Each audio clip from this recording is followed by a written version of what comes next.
네, 오늘은 구매 대행의 프로그램에 관련된 이야기를 해보려고 하는데요. 처음 구매 대행을 시작하시는 분들은 과연 이 프로그램이란 게 뭔지, 이 프로그램을 써야 되는지, 그리고 프로그램 중에서 반자동, 대량 뭐 이런 것들이 있던데 도대체 뭘 써야 되는지, 저는 지금까지 어떤 식으로 프로그램을 써왔고 어떤 식으로 프로그램을 활용하고 있는지에 대해서 알려드리려고 합니다. 이 프로그램이라는 것은 우리가 이 구매 대행 사업을 하면서 보조적인 수단에 불과하지만, 또 우리가 이 효율성을 극대화로 올리고 이 업무를 효율적으로 진행을 하기 위해서는 프로그램을 본인에게 맞는 걸 잘 선택을 하는 것이 굉장히 중요합니다. 네, 구매 대행이 아예 처음이시고 생소하신 분들도 있기 때문에 간단하게 이제 구매 대행 프로그램이란 무엇인가에 대해서 설명을 해보면, 우리가 온라인으로 물건을 판다는 거는 뭐 이런 식으로 온라인 스토어에다가 물건을 파는 거잖아요. 물건을 팔려면 상품을 올려야겠죠. 상품을 올릴 때 아무렇게나 올리지 않겠죠. 이 상품에 대한 사진도 필요하고 설명도 필요하고 정보도 필요하기 때문에 그런 작업들을 우리가 당연히 해야 되겠죠. 근데 이 상품을 올리는 데 있어서 이런 식으로 보면은 이제 카테고리도 정하고 제목도 정하고 가격도 정하고 수량, 이미지, 뭐 상세 정보, 배송, 정말 여러 가지 정해야 될 것들이 많습니다. 그래서 상품을 하나 올릴 때도 굉장히 시간이 많이 들어요. 근데 우리가 상품을 한두 개 올리면 상관없겠지만 상품을 여러 개 올리게 된다면 이런 과정들이 너무 시간이 오래 걸리고 비효율적이겠죠. 왜냐하면 뭐 내가 오늘 상품을 10개 올리는데 10개가 비슷한 경우가 있잖아. 예를 들어 운동화만 10개 올려요. 그러면 여기서 카테고리도 중복이 될 것이고, 뭐 우리가 배송 방법 같은 거는 바뀌지 않잖아요. 이런 식으로 중복된 것들이 발생하게 되고, 그런 똑같은 작업을 계속하는 것 자체가 시간적인 비효율이 발생하기 때문에 우리는 이런 번거로운 부분을 도움받기 위해서 프로그램을 사용하게 되는 겁니다. 그래서 프로그램이 어떤 식으로 작동되는지 보여드리면, 이런 식으로 우리가 해외 사이트에서 어떤 상품을 찾으면 그 상품에 대한 링크를 가져와요. 링크를 프로그램에다가 넣으면 이런 식으로 내가 원하는 설정을 할 수가 있어요. 이 제목은 어떤 식으로 내가 할 것인지, 프로그램에서 어떤 식으로 제목을 배치를 하고 번역을 할 것인지 미리 세팅이란 걸 할 수가 있습니다. 그리고 뭐 키워드 같은 거는 어떤 식으로 할 것인지, 마진은 얼마 정도, 원가가 얼마면 나는 판매가를 얼마로 할 것이고, 출고일은 얼마로 하고, 배송비는 얼마로 하고, 환율은 얼마로 하고, 이런 중복적이고 반복적인 작업들을 미리 세팅을 해놓고 그런 것들은 한 번에 처리를 하게끔 도와주는 겁니다. 그래서 우리는 상품을 찾으면 그 상품을 여기 링크를 넣고 이 세팅들을 해주면 프로그램에서 알아서 편집을 해서 마켓에다가 올려주는 겁니다. 그리고 이거는 이제 반자동 프로그램이고요. 대량 프로그램 같은 경우는 어떤 해외에 있는 사이트에 한 페이지를 그대로 긁어와서 번역만 해서 막 그대로 올리고 막 그런 식으로 대량으로 하는, 세세하게 체크는 좀 하지 않고 수정은 하지 않고 좀 막 갖다가 붙이는 거, 좀 양으로 승부 보겠다 할 때 보통 대량을 이제 사용을 하게 됩니다. 어떤 방법이 정답인지는 없지만 제가 뒤에서 제가 어떤 식으로 하는 게 좋을지 설명을 해드릴게요. 그래서 우리가 프로그램을 쓰는 이유는 소싱하는 이 과정을 효율적으로 시간을 줄이기 위해서 사용을 하는 겁니다. 자, 그러면 이 프로그램이라는 것을 왜 하필 구매 대행이라는 분야에서 많이 사용을 할까요? 우리가 온라인으로 판매를 하는 게 구매 대행만 있는 건 아니잖아요. 구매 대행 말고도 뭐 일반 오픈마켓에서 물건을 파는 사람도 있고, 자기가 하는 사업들 막 자기 브랜드를 걸고 하는 사람들도 온라인으로 판매를 많이 하지만 이 프로그램은 대부분 구매 대행 하시는 분들이 많이 사용을 합니다. 자, 일반적인 판매 마켓의 경우에는 재고를 쌓아두고 판매를 해요. 일반적인 쇼핑몰이라는 것은 오프라인 매장뿐만 아니라 온라인도 해당이 되는 겁니다. 온라인에서도 사실 대부분은 내가 내 가게 혹은 창고에 있는 상품을 판매를 하잖아요. 그게 오프라인이든 온라인이든. 근데 그렇게 되다 보니까 상품 종류가 많지는 않아요. 그래서 업로드 개수가 많지 않아요. 내가 뭐 마카롱을 만드는 가게를 운영하는데 이거를 온라인으로 팔고 싶어. 그럼 내 마카롱을 온라인으로 올리는데 이런 상품 등록 과정이 뭐 엄청 오래 걸릴까요? 오래 걸려봤자 어차피 막 매일매일 업로드를 하는 건 아니기 때문에 굳이 이런 거를 프로그램을 사용해서 도움을 받을 필요성은 못 느끼겠죠. 근데 구매 대행에서는, 자, 해외 구매 대행은 재고 없이 물건을 올려서 판매할 수가 있습니다. 그렇기 때문에 내가 지금 갖고 있지 않은 상품도 해외에서 가져다가 올려서 팔 수가 있어요. 그럼 우리가 많은 시도를 할 수 있고, 그 많은 시도를 하는 게 이 구매 대행에서 전략이겠죠. 누구나 재고 없이 가져올 수 있기 때문에 내가 남들보다 더 많은 시도를 하고 상품을 올려야 더 좋은 결과가 나올 가능성이 높겠죠. 그렇다 보니까 업로드를 많이 해야 되고 업로드 시간을 줄여야 돼요. 우리가 똑같은 시간 안에 더 좋은 성과를 내려면 상품을 많이 올려야 되는데 상품 올리는데 시간이 많이 걸리니까 그 시간을 줄이면 우리가 동일한 시간 안에 더 많은 효율을 낼 수 있겠죠. 그래서 보조 프로그램이 필요한 겁니다. 이 업로드하는 시간, 상품을 찾고 가공하고 수집하고 업로드하는 이 과정 자체가 굉장히 시간이 오래 걸리고 구매 대행 셀러는 이거를 많은 상품을 올려보고 시도를 해야 되기 때문에 여기서 시간을 너무 많이 잡아먹고 그렇기 때문에 시간을 줄이는 그런 효율적인 프로그램이 필요하게 된 거죠. 그러면 지금까지 얘기만 들으면 구매 대행을 할 때 프로그램을 무조건 써야겠구나 라고 생각을 하실 수도 있는데 사실 아주 많은 경우에 구매 대행 교육을 들으면 수동으로 알려주는 경우가 엄청 많습니다. 왜 그렇게 된 거냐? 프로그램 필요성이 분명히 있는데 구매 대행은 왜 수동으로 알려주냐?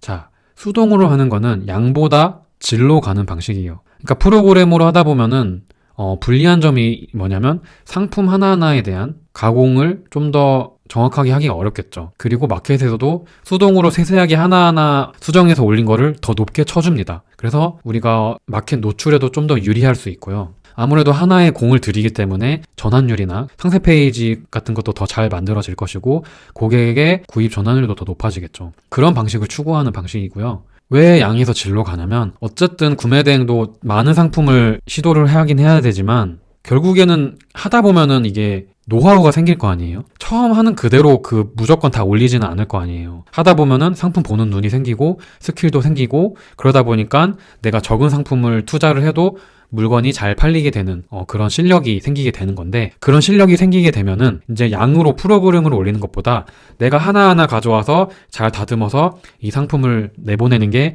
더 효율적이라는 거예요. 그래서 이런 방식들은 이 업계에서 오랜 경험이 있고 성과가 좋은 사람들이 질로, 퀄리티로 승부를 하는 경우가 많고 고수들이 그래서 수동으로 하는 경우가 많이 있습니다. 근데 우리가 알아야 될 게 있어요. 사실 이 수동으로 등록해서 대박이 날 정도의 셀러는 정말 이 업계에서 상위 1%에 가깝습니다. 자, 본인이 타고난 상위 1%일까요? 혹은 본인의 목표가 상위 1%인가요? 이 말이 뭐냐면 정말 많은 사람 중에 정말 일부만 이 방식으로 해서 성공을 했는데 그 성공을 했을 때 성과는 엄청나게 높다는 거예요. 그래서 그런 분들이 이 업계에서 고수라고 할 수 있는 거고 우리는 그런 사람들한테 노하우를 얻고 싶은 거죠. 근데 저는 제가 항상 말씀드리는 건 뭐냐면 우리가 이 구매 대행 사업을 한 달에 몇 억 벌려고 하는 건가요? 저 같은 경우는 처음 시작할 때 한 달에 진짜 200만 벌어보자. 한 달에 200만 벌어보자 라는 목표를 했기 때문에 사실 그런 사람들의 전략이 저한테는 필요하지가 않았어요. 나는 1억 매출을 내는 게 목표가 아니라 지금 1000만 원 매출이라도 내고 한 달에 200만 원이라도 수익을 가져가는 게 나의 목표다라고 생각을 했기 때문에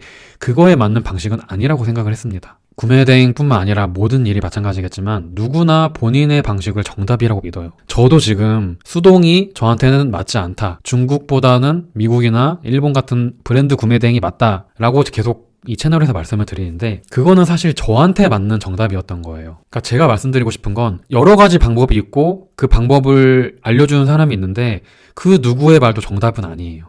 이게 본인한테 맞는 방식이 있거든요. 그러니까 구매 대행을 할 때도 중국, 미국, 유럽, 일본 여러 가지 국가가 있고 이 프로그램에도 수동, 반자동, 대량 여러 가지 방식들이 있죠. 그러니까 그런 방식들의 특징을 먼저 다 한번 싹 보고 나는 이게 더 잘 맞을 것 같다. 그런 거를 여러분들이 최대한 판단을 해서 결정을 해야 되는데 대부분의 사람들은 어떤 사람이 이걸로 대박이 났대. 그래서 이 사람이 하는 방식을 그대로 따라가는 경우가 많다는 거예요. 정답은 본인이 찾아야 되는 거고 여러 가지 방식 중에서 제가 봤을 때는 잘못된 방식에 많은 사람들이 낭비를 하고 있는 것 같아서 그 방식만이 정답이 아닐 수도 있다는 거를 저는 계속 알려드리고 싶은 거입니다. 단순히 그 사람이 돈을 많이 번다는 이유로 단순히 그 사람이 유명하다는 이유로 그 사람의 모든 방식을 정답이라고 생각하고 하지 말자는 거예요.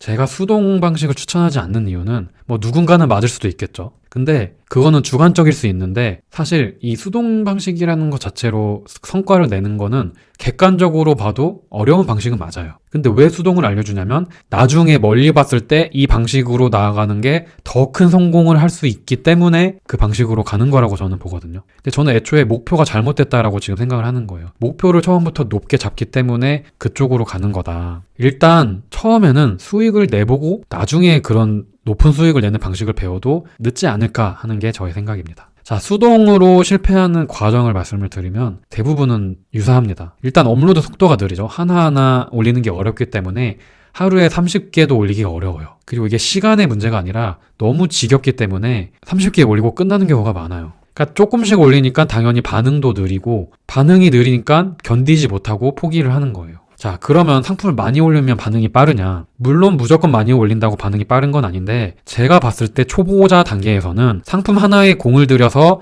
30개를 올리는 것보다 조금 막 올려서라도 300개 올리는 게 확률이 훨씬 높다는 거예요. 자, 30개와 300개는 지금 10배 차이죠. 근데 이 수동으로 30개 올리면 대량이나 반자동으로 30개 올렸을 때보다는 확률이 높을 거 아니에요? 공을 들였으니까. 근데 초보자 단계에서는 그 공을 들이는 게 사실 큰 의미가 없다는 거예요. 그러니까 확률이 만약에 2배 오른다고 해봐요. 내가 프로그램을 올릴 때보다 수동으로 올릴 때 확률이 2배라고 해봐요. 왜냐면 더 정교하게 찾아서 올렸으니까. 근데 확률은 2배인데 걸리는 시간은 5배라는 거예요. 그러니까 이게 결국은 효율이 나지 않는 건데, 고수의 입장에서 봤을 때는 고수는 하나하나 공을 들였을 때 성공률이 높기 때문에 이걸 더 효율적이라고 생각을 하는 거고, 그게 본인이 봤을 때는 정답이기 때문에 초보자한테도 그런 식으로 알려준다라고 생각을 합니다. 자, 그래서 처음에 속으로 어떤 생각을 하냐면, 상품을 올리는 게 힘들다 보니까 하루에 30개밖에 못 올리잖아요. 그럼 상품 하나하나에 생각이 많아져요. 아, 이게 팔릴까? 아, 이거 올리는 게 맞나? 애초에 올리는 게 너무 귀찮고 번거롭기 때문에 올리기가 싫어집니다. 그러니까 최대한 생각을 안 하고 올려봐야 되는데 그걸 계속 안 하는 거예요. 그러면 스스로 상품을 계속 필터링해요. 에이, 이건 안 팔리겠지? 안 팔리겠지? 하고 필터링을 합니다. 근데 정말 중요한 게 뭐냐면 오히려 필터링을 잘못한다는 거예요. 자, 초보자가 봤을 때는, 자, 제가 구매 대행은 남들이 안 하는 거를 해야 처음에 판매 확률이 높다고 했죠. 근데 남들이 안 하는 거는 내가 봐도 안 팔릴 것 같아. 그래서 남들이 안 하는 거거든요. 내가 봤을 때 팔릴 것 같은 거는 남들이 봤을 때도 팔릴 것 같아요. 왜냐면 다 생각이 거기서 거기니까. 그럼 남들이 생각할 때도 팔릴 만한 것들만 올리면 결국엔 또 더 안 팔린다는 거예요. 그러니까 스스로 필터링을 못 해요, 오히려. 내가 스스로 안 팔릴 것 같은 걸 걸렀는데 그게 사실은 더 확률이 높았던 거다. 이런 경우가 생긴다는 거예요. 그렇기 때문에 당연히 결과는 안 그래도 판매 확률이 낮은데 상품 수가 적으니까 그 상품들조차도 내가 잘못 필터링을 했기 때문에 안 되는 거죠. 그런 사람들은 이제 다시는 이런 일을 안 합니다. 에이, 그거 해봤는데 그거 절대 안 돼. 그거 내가 해봤는데 절대 안 돼. 하루 종일 올려도 하나도 안 팔려. 그거 아무나 하는 거 아니야. 이런 식으로 된다는 거예요. 제가 정말 중요하게 생각하는 건 우리가 일단 이걸로 100만 원 정도는 벌어봐야 된다. 왜냐하면 뭐 한 달 내내 했는데 막 30만 원 벌면 별 의미가 없잖아요. 근데 내가 부업으로 하는데 한 100만 원 정도 벌리면 그건 좀 의미가 있잖아요. 다른 일로 100만 원 부업을 버는 건 힘든데 이거는 할만하다라고 느끼는 순간까지 가는 게 제일 중요합니다. 그래서 이거를 처음에 너무 어려운 방식으로 막 대박날 목표로 하는 것보다 대박날 가능성은 좀 낮지만 그래도 빨리 조금이라도 벌 수 있는 방법으로 내가 해서 가능성을 내가 체크를 해야 된다. 왜냐하면 대부분의 여기서 나가는 사람들은 이걸로 돈 못 벌어 하고 나가는 거거든요. 근데 아, 진짜 이걸로 돈을 벌 수가 있구나라는 거를 느껴야 돼요. 일단 처음에 무조건. 자, 제가 많은 사람들을 봤을 때 구매대행 하면 계속 힘들다 그래요. 오래 하시는 분들도. 저도 힘들어요. 예. 근데 막 계속 상담이 와요, 저한테. 예전에 하신 분들도 아, 저 구매대행 다시 열심히 해보려고 한다 이러면서 막 상담이 오는데, 아, 근데 막 힘들다 막 이러는데, 진짜 힘들면 안 하면 되잖아요. 근데 포기를 못 합니다. 왜냐하면 이걸로 자기가 돈을 벌어봤기 때문에 이게 하면 된다는 걸 알아요. 근데 열심히 안 할 뿐이에요, 자기가. 아니, 그렇게 힘들면 안 하면 되잖아요, 솔직히. 근데 이걸로 돈을 벌어본 사람들은 이거를 놓을 수가 없어요. 예, 이만한 게 없습니다. 뭐 정말 좋은 직업을 가지면은 이거 안 해도 되죠. 근데 그런 사람들은 애초에 이런 온라인 부업을 할 생각이 없겠죠. 저도 마찬가지지만 구매대행이란 거를 시도하게 된 이유가 내가 회사가 잘 안 맞고 뭐 이렇게 직업이 이렇게 편한 직업이 아니니까 이제 이런 시도를 하는 거잖아요. 그럼 어차피 이거 안 하면 다른 거 해도 힘들어요. 그러니까 이만한 게 없다. 근데 그거를 내가 이걸로 돈을 벌어보면 스스로 안 시켜도 합니다. 하지 말라고 해도 하게 되어 있어요. 자, 초보자는 처음에 감이 없죠. 이 판매에 감이 없고 믿음이 없기 때문에 많은 상품을 시도해서 판매 반응의 맛을 봐야 됩니다. 저는 이게 제일 중요하다고 생각해요. 이게 약간 공부도 비슷한 경우가 뭐가 있냐면, 우리가 초보일 때, 그러니까 구매대행으로 치면 초보일 때 막 그 효율적인 방식들을 배우려고 하잖아요. 나중에 멀리 봤을 때 그게 더 좋으니까. 근데 공부도 부모들이 막 효율적으로 애를 키우려고 어릴 때부터 막 어려운 거 시키잖아요. 막 선행학습 시키고. 그게 상위 1%는 그게 먹혀요. 근데 대부분의 사람은 그게 오히려 역효과라는 거예요. 초등학교 때 중학교 거 고등학교 거 가르치고 중학교 때 고등학교 거 대학교 거 가르치면 미리 배우면 더 효율적일 것 같지만 대부분 공부에 대한 반감이 생기고 흥미를 잃어서 오히려 아예 안 하게 됩니다. 구매 대행도 전 똑같은 것 같아요. 초보자한테 너무 고수의 그 노하우를 알려주려고 하다 보니까 따라가지를 못하는 거예요. 부모는 알죠. 이렇게 했을 때 더 효율적이라는 걸. 자기는 이 과정을 다 겪어봤고 봤으니까. 구매된 고수들도 알죠. 자기는 처음부터 과정을 봤는데 멀리 나중에 봤을 때는 이 과정이 더 효율적이니까. 저는 이게 교육의 눈높이 문제라고 생각을 합니다. 저는 제가 그걸 겪어서 그런지 모르겠는데 아무리 효율적인 방법을 처음에 주입을 해도 의미가 없어요. 스스로가 흥미를 유발해야 됩니다. 스스로가 공부의 재미를 느끼는 게 가장 중요하고 스스로가 이 구매 대행으로 돈을 벌 수 있고 여기서 돈을 버는 재미를 맛보는 게 제일 중요하다고 생각해요. 그래서 처음에는 효율적으로 높은 목표를 잡고 거기에 맞게 짜는 게 아니라 내가 일단 여기서 돈을 벌 수 있는지 없는지 한번 테스트를 해봐야겠다. 그러면 조금 더 쉬운 방법으로 초보자한테 좀 더 맞는 방식으로 가봐야겠다. 초보자한테 맞는 방식은 뭐 사람마다 다를 수 있지만 내가 봤을 땐 이게 좀 더 가능성이 있어 보인다. 그런 거를 스스로 찾고 판단을 해야 된다고 생각을 하는 겁니다. 아무리 남들이 앞에서 알려줘도 별 의미가 없어요. 네, 자기가 스스로 해봐야 됩니다. 자, 그래서 저는 프로그램을 어떻게 활용을 했냐면 저는 처음에 수동을 조금 해보고 아니다 싶어서 바로 안 했고 처음에 반자동을 했어요. 반자동을 한 6개월 정도 한 것 같아요. 하다 보니까 단점이 너무 보이는 거예요. 반자동도 좀 비효율적인 부분이 있다. 이거를 좀 개선을 해야겠다라고 생각을 해서 대량 프로그램을 좀 알아봤는데 대량 프로그램도 단점이 만만치 않은 거예요. 그리고 그 당시에 이제 그 마켓에 좀 흘러가는 추세가 대량한테 좀 더 불리하게 계속 가는 느낌이 있었어요. 그래서 대량으로 가는 것도 좀 아닌 것 같은데 라는 생각이 들었는데 그럼 이 장단점을 보완할 수 있는 방법은 없을까라고 고민을 했고 그래서 제가 분석을 해보니까 내가 상품을 찾고 올리는 과정에 있어서 크게 4가지로 분류가 할 수 있더라고요. 처음에 상품을 찾아요. 찾고 상품을 골라요. 내가 팔 상품을 고르죠. 근데 이 서칭하는 과정에서는 반자동이 더 나은 거예요. 대량은 그냥 한 번에 다 가져오는데 그거는 이제 마켓의 상품 수도 줄이고 있고 지지권 문제도 강화되고 있는데 그렇게 한 번에 가져오는 것보다 상품은 내가 직접 고르는 게 낫겠다. 그래서 여기서 봤을 때는 반자동이 더 유리하다. 근데 상품을 수집할 때는 반자동을 링크 하나하나 넣어서 수집을 하기 때문에 시간이 오래 걸리는데 대량은 내가 고른 상품들을 한 번에 가져오니까 이게 더 효율적인 거예요. 그 상품을 수집을 한 다음에 가공을 해요. 제목도 바꾸고 뭐 설정도 바꾸고 하죠. 근데 이거는 상품마다 좀 차이가 있어요. 제목도 다 다르고 카테고리도 다르고 상품마다 특성이 다른데 이거를 너무 똑같이 맞춰버리면 안 좋아서 이걸 어느 정도 손은 봐야겠다. 그래서 이 수정하고 가공하는 단계는 반자동이 더 유리하겠다. 그리고 이미 수정까지 다 완료된 거를 올려야 되잖아요. 마켓에다가. 마켓에 한 번에 여러 상품을 여러 마켓에다가 한 번에 올리고 싶고 이미 올린 상품도 이제 나중에 막 뭐 마진을 바꾸든 뭘 바꾸고 싶잖아요. 그런 관리하는 측면에서도 반자동은 하나하나 한다는 게 좀 너무 시간이 오래 걸리더라고요. 그리고 상품이 많아질수록 관리도 어렵고 그래서 이런 부분에서는 대량으로 하는 게 맞겠다. 그래서 이 두 개를 융합할 수는 없을까 고민을 하다가 반자동 기능도 되고 대량 기능도 되는 프로그램을 찾아야겠다 해서 그런 프로그램을 찾은 거고요. 그래서 대량에서 이 불리한 대량 프로그램을 사용하면서 이 서칭과 수정 강화하는 이 부분을 반자동으로 써야겠다. 그래서 저는 이 반대량 방식의 프로그램을 사용을 하고 있습니다. 자, 그래서 오늘의 결론은 네가 쓰는 프로그램이 좋냐 그런 걸 말하려는 게 아니라 이것도 저도 똑같은 거예요. 처음부터 수동을 하는 게 나중에 봤을 땐 좋을 수도 있죠. 마찬가지로 제가 지금 하는 방식을 처음 했을 때 효율적일 수 있어요. 왜냐면 제가 해보니까 반자동과 대량을 융합한 방식이 더 효과적이더라. 근데 이거는 제 입장인 거잖아요. 그래서 처음 하시는 분들한테도 처음에 이거를 추천을 해드렸는데 한 절반 정도는 괜찮았고 절반 정도는 좀 힘들어 했어요. 그러니까 이것도 제가 눈높이가 안 맞아서 잘못 알려줬을 수도 있는 거죠. 처음부터 너무 어려우면 안 됩니다. 그러니까 이게 대량 프로그램은 기능이 워낙 많기 때문에 처음 할 때 조금 어려울 수 있어요. 그래서 앞에서 제가 말씀드린 것처럼 이 흥미를 유발하기도 전에 포기를 할 수도 있다는 거죠. 그래서 처음에는 반자동 프로그램이 훨씬 쉽거든요. 그냥 링크 넣고 간단히 수정하면 되기 때문에 반자동을 먼저 쓰는 거를 지금은 권장을 하고 있고 나는 진짜 처음부터 제대로 배울 테니까 처음부터 효율적인 걸 하겠다 싶으면은 대량 방식도 같이 하시는 것도 괜찮은 것 같긴 합니다. 근데 수동은 처음부터 쓰는 건 아니라고 봅니다. 여러분들이 너무 처음부터 100% 정답으로 가려고 하는데 여러분들이 한번 그 잘된 사람들 유튜브 인터뷰를 한번 보시면 처음부터 누군가 알려주는 걸 써서 그대로 했더니 잘 됐다라고 말하는 사람은 한 명도 없습니다.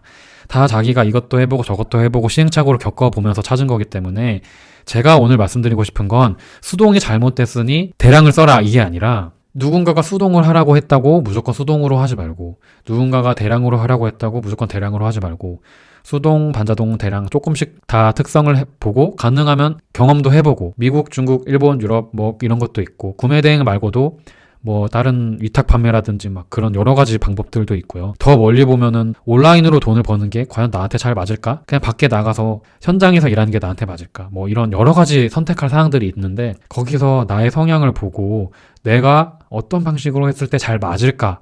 그거를 여러 사람들의 말을 들어보고 내가 판단을 하라는 거지. 누군가가 결과가 좋았으니까 이게 정답이구나 하고 따라하지 말자라는 걸 오늘 얘기를 하고 싶은 겁니다. 그래서 저는 제가 생각했을 때는 이런 방식은 아닌 것 같고 이런 방식이 나은 것 같다라는 거를 저는 설명을 드린 거고 판단은 여러분들이 하시면 되겠습니다. 네, 오늘 영상은 여기까지입니다. 감사합니다.